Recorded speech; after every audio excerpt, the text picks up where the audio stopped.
This year I was in Nepal and I literally almost died. Like, yeah, check it out.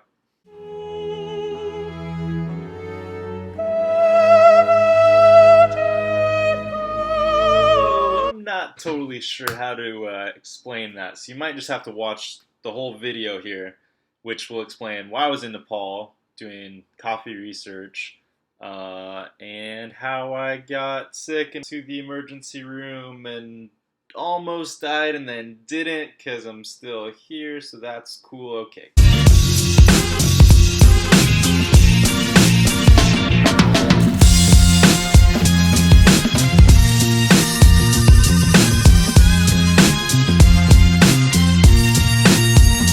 So as it turns out, I didn't actually explain very much while I was there about what I was doing there because I was too busy like feeling like Doctor Strange. That's actually like how my friends think of me now. They're like, "Oh, you were in Nepal, wasn't it?" Yeah, it actually is that crazy in a way. Anyways, I was there because I source specialty coffee, I import, distribute, blah blah blah blah blah. But it's not really a thing in Nepal except for a few awesome people who will probably be in the next video. Anyways, I wanted to go check it out, so I went with a friend of a friend to some coffee villages. Went to some coffee villages, and we had to take a bus way the frick out of town. Then we hitchhiked for like a mile, and then we had to walk like another few kilometers or whatever to finally get to where we were staying up in the village for that first night. But we're getting there.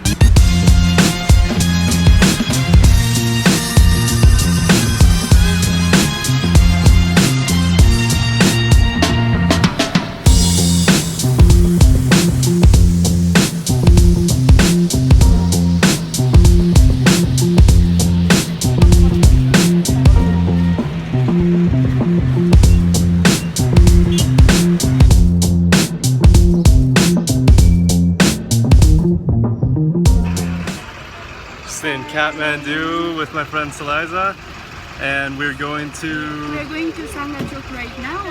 Sangachok is in Sindhupalchok district. And what are we doing there? We are visiting some women's group, and we are visiting school and school rebuilding project, and also some coffee farms. Covered in hair. Come again? You know I don't speak Spanish. In English, please. Are we there yet? No, we still have 2.5 hours more to go. Okay. Nearly 3 hours.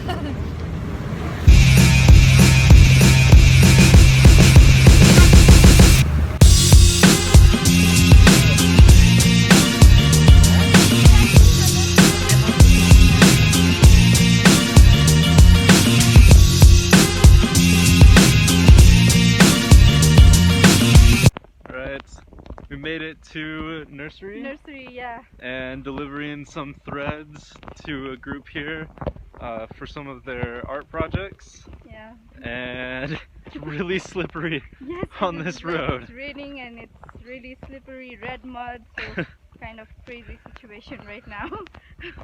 But we're almost there. What is it made of? It's made of pine. Pine? Pine leaves. Wow. So you see the forest that like it's all pine forest here. Mm-hmm. So that's why we are trying to utilize the natural resource that is present here around the community. So we're teaching them how to make pine tea mat, baskets. So she's just starting right now. So she's only making tea mats for now. भइहाल्छ नि जुनले तपाईले भने थियो अब जसरी मैले भन्नै पर्दैन बनाउनै पर्छ भनेर मैले अनि जुन बनाउँदा नि भइहाल्यो नि साडी सोरो हैन साडी सोरोको चाहिँ यसरी लामो बुन्ने हैन कान्छो तिमी स्कुल गयौ स्कुल गयौ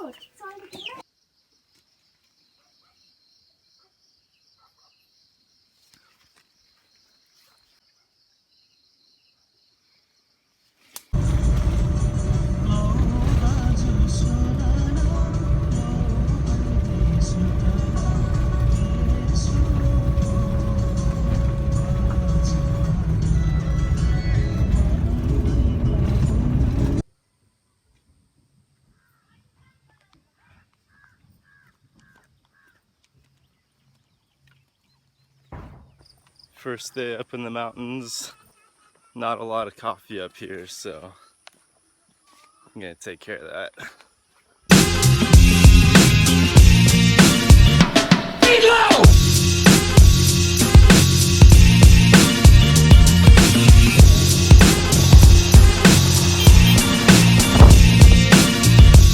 Alright, short little hike up here in the coffee grove. It's no fruit on right now, but get some pretty healthy looking, maybe 1, 2, 3, 4, 5, maybe a dozen coffee trees here, and still some flowers.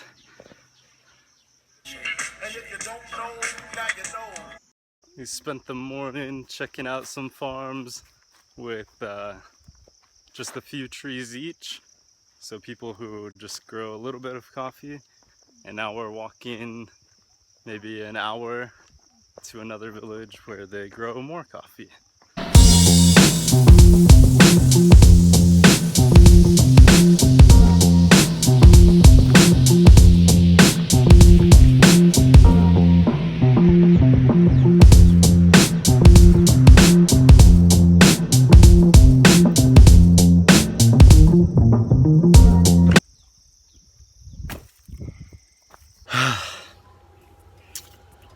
And this is where it happened, guys. So we were hiking, and it was only supposed to be like a mile, no, an hour, like an hour walk, give or take, from village to village, and then the second place we'd go would be a bus stop to take us back to the city. And it ended up being a couple hours. So we stopped at this place with the goats, and they were super nice, and everyone in Nepal, when you stop by their house, they'll give you tea, they'll give you snacks, all that good stuff. And because of the earthquake a few years ago, 2 years ago, all of the water lines got contaminated. Plus, when you're way in the middle of nowhere, there is no like plumbing, which I know because I've been places like this before. And anyways, totally unplugged my brain. I was like, oh yeah, we're thirsty. This guy hands us like a refilled 2-liter water bottle. And I'm thinking, oh, he obviously refilled this with clean water, even though we're, 10 hours from anywhere, and that's not a thing you can do. So I take a sip, and plain water tasted sour. Like one sip. So I was just like, nope, done, over it. But it was too late. I'd already taken it. And I was like, whatever, we'll be, it's good. And we keep hiking, and nothing happened until later.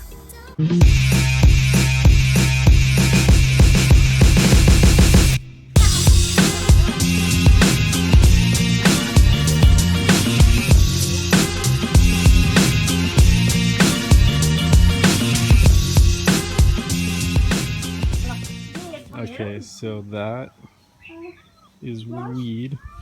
That is coffee. Yeah.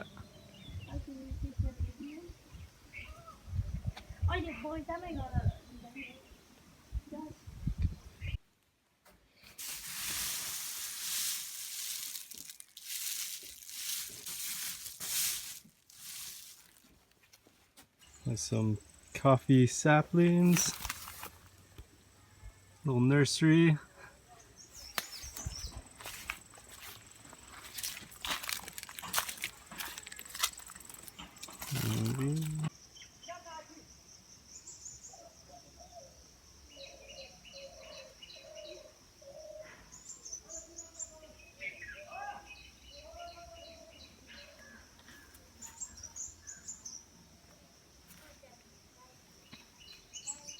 Right, I'm on a small coffee plantation here, a few hours out of Kathmandu.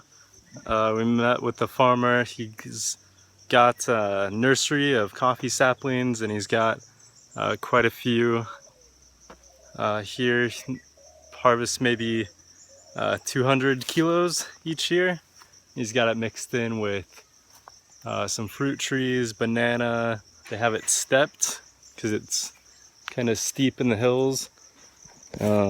Trying to get some more specifics on the coffee here, but yeah, we're going to head down to the mill now and see where it's processed. We're going to build a coffee cooperative here. It is called Kali Devi Coffee Sahakari Sangh. That's Kali Devi Cooperative for coffee. So it's not ready yet, so they haven't completed it. But like once it's completed, this is going to be a coffee cooperative.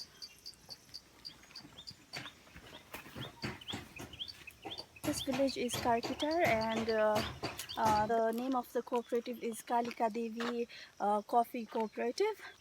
It's Kalika Devi? Is that? Yeah, Kalika Devi. Okay, so this will be like a co-op for this area.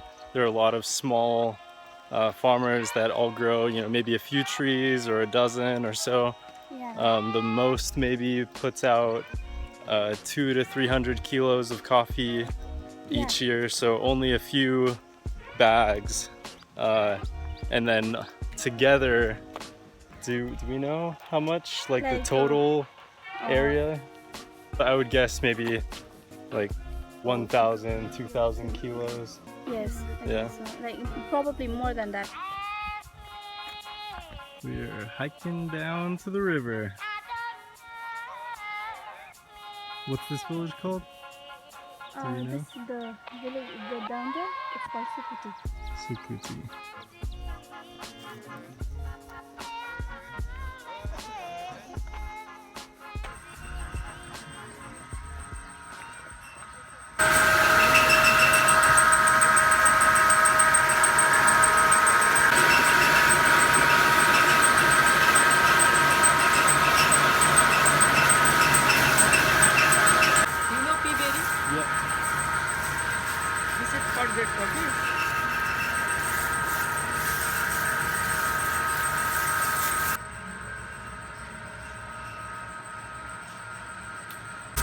This is grade 1. Good one. 6 plus.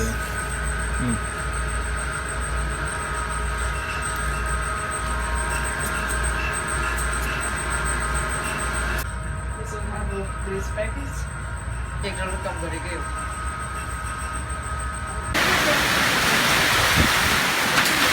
Looks like we got here just in time.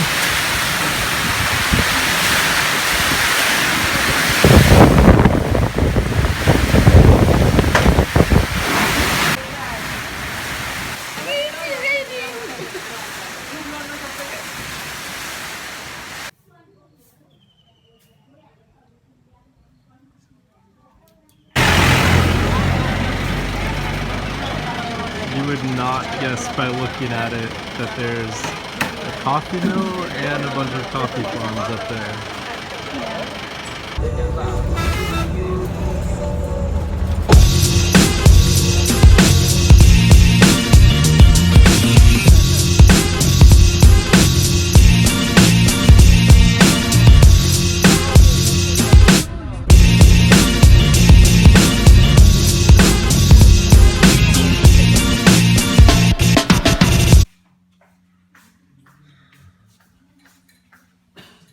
So I finally get off at my bus stop, which is, you know, a few blocks from where I'm staying for the night, and my stomach's kind of upset, but I wasn't like real worried about it because, you know, it's a long, crazy, windy road, it's hot, it's stuffy, traveling, you get upset stomach all the time, it's no big deal. But as soon as I stood up after sitting on the bus for like 5 hours, I thought I was gonna shit my pants, so I ran to where I was staying, sat down, you know, threw my stuff down, went to the bathroom, and I didn't leave the bathroom for 4 hours later. Like, couldn't stop. Both ends, vomiting. It was not a fun time. And what happened is I had contracted some parasites from, I assume, you know, bad water, and your body just flushes them out. So all the liquids were coming out. Was super dehydrated, started getting dizzy, starting to get disoriented, couldn't stand, couldn't think straight, and this little voice was like, you need help. So talked to the other guys that were staying there. They're like, you all right? I was like, and so we got a taxi, went to the emergency room. They fixed me up. So get to the emergency room. No one is worried. I'm freaking out. I'm like, I've never been this sick before. I'm gonna die. And probably could have if I didn't, you know, get hooked up to an IV and they took care of me. But yeah, I started to pass out, and I'm like, I've never passed out before.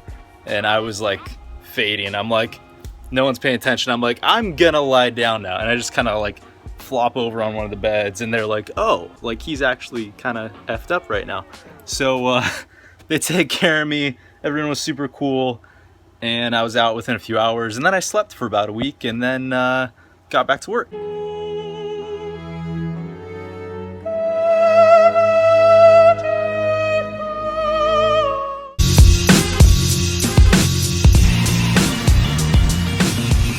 Alright guys, thanks for watching. That is not the first time, and probably not the last time, I will risk my life for business and adventure. If you like that at all, please give it a thumbs up and subscribe to this channel. Hopefully I'll put out some more adventure videos soon. Alright, take it easy guys.